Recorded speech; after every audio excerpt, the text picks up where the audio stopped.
Support comes from Missouri Forest Products Association, committed to sustainable and sound conservation of the state's forests, which support more than 41,000 Missouri jobs, resulting in a $10 billion industry. ChooseWood.com.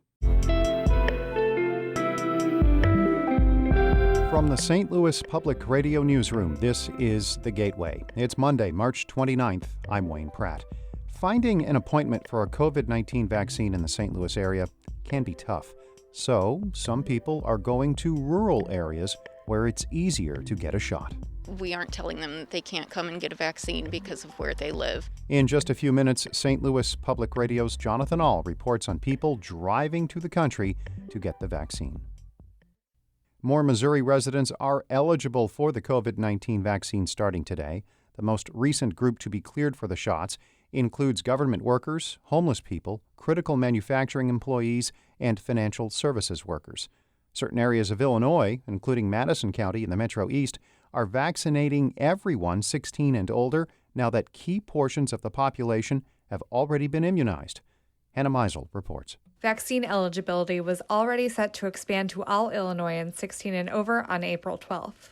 But Governor J.B. Pritzker's administration said Friday that local health departments can decide whether providers in their area can give shots early if demand for vaccine has waned among those already eligible. Pritzker also says this move is meant to prevent another COVID surge, which he warns might be on the horizon. This is a response to a significant move upward in new cases and new hospitalizations that have taken place over the last number of days. In the last 2 weeks, Illinois' COVID test positivity rate has moved swiftly upward from an all-time low, and hospitalizations have also been on the rise. The governor says this could prevent the state from moving to expanded capacity limits in businesses and social gatherings.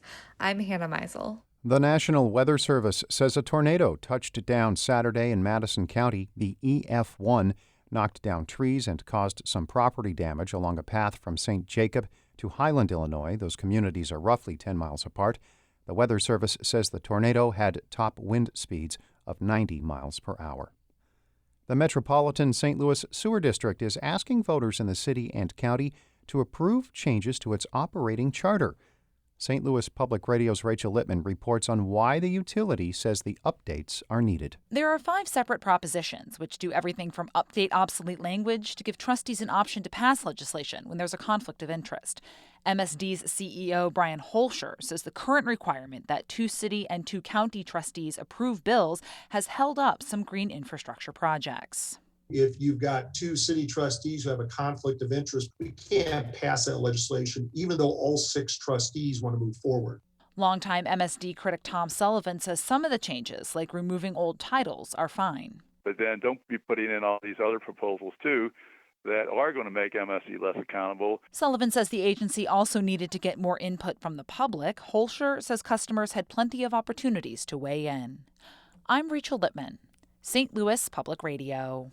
Missouri is part of an expanded pilot program to control the black vulture population. The birds have been moving north in recent years, killing livestock, especially in southern Missouri. Kelly Smith is with the Missouri Farm Bureau. He says the black vultures can also damage property. The day that I saw it, there was 3 or 4 birds on a car on the hood and on the roof and eating the plastic and rubber moldings around the windows. So they're just a very aggressive, nasty bird. The Farm Bureau has been granted a permit by the U.S. Fish and Wildlife Services to oversee a program to eliminate some of the vultures.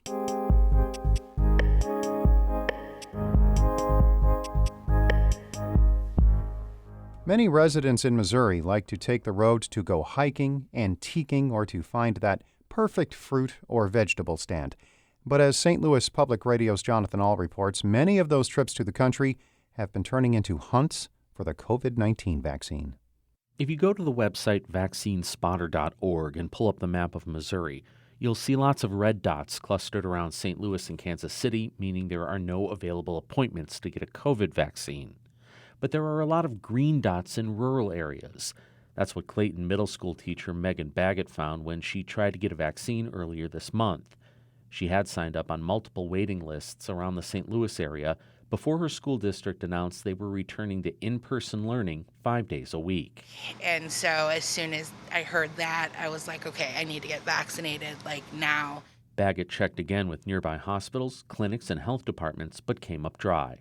Then a colleague suggested they drive an hour and a half to Festus. She knew somebody in the medical healthcare profession who was helping people sign up, and I gave her my information and she signed me up for it. Baggett will make that drive again in 2 weeks for her second dose, and she isn't alone. Some Missourians are driving 4 hours or more for an open appointment. Data doesn't yet show why the rural spots don't fill up with locals, but it's likely a combination of a robust supply, lower demand, and less internet access in rural areas, which is often essential for getting an appointment. Tim McBride is a health policy analyst at Washington University. He says long drives for vaccines will likely continue as Missouri adds more and more people to the eligibility list. We're probably going to go through 2 or 3 weeks of some real mismatch between demand and supply again, unfortunately. A study by the Kaiser Family Foundation shows 60% of rural residents want the vaccine, just 10% less than city folks. Those numbers check with Honor Evans. She's the administrator and head nurse of the Crawford County Health Department, about 100 miles southwest of St. Louis. She says about 40% of the people who came here to the Knights of Columbus Hall in Cuba, Missouri, on a windy and drizzly day for their shots are from the St. Louis area, and she's fine with that. We aren't telling them that they can't come and get a vaccine because of where they live. And there are a lot of people who, spend time down here during the summer, and when they come back to float our rivers or stay in our lodges, we'll be glad that they're vaccinated. Evans says it's still primarily locals who come to the health department offices on days when they administer about 100 shots. It's the big events like this one with 2,200 doses that attract outsiders. She says the most important thing is to get the vaccine into arms as quickly as possible. That's the same advice Marcia Parsons gives. The Marthasville resident is sitting in her car during the mandatory 20-minute waiting period after getting her second Pfizer dose here in Cuba, population 3,300. She says it was worth the hour drive. I would say get it where they can first get it, the first available that they can find to go for it. I think eventually that most people will probably go ahead and get it done. Missouri is shifting doses to urban areas to try to ease the problem. And health officials say it's only a matter of time until the supply of the vaccine outpaces demand, and the focus will shift to trying to seek out people who haven't yet gotten a shot. In Rolla, I'm Jonathan Ahl, St. Louis Public Radio. Our Fred Ehrlich edited that report. Shula Newman is the executive editor of St. Louis Public Radio. Music by Ryan McNeely of Adult Fur. I'm Wayne Pratt. From the St. Louis Public Radio newsroom, this has been The Gateway.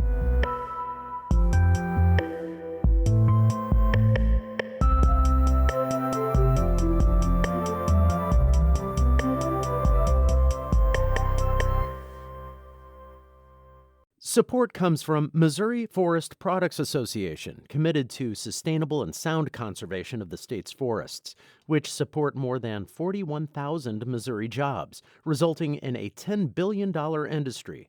ChooseWood.com.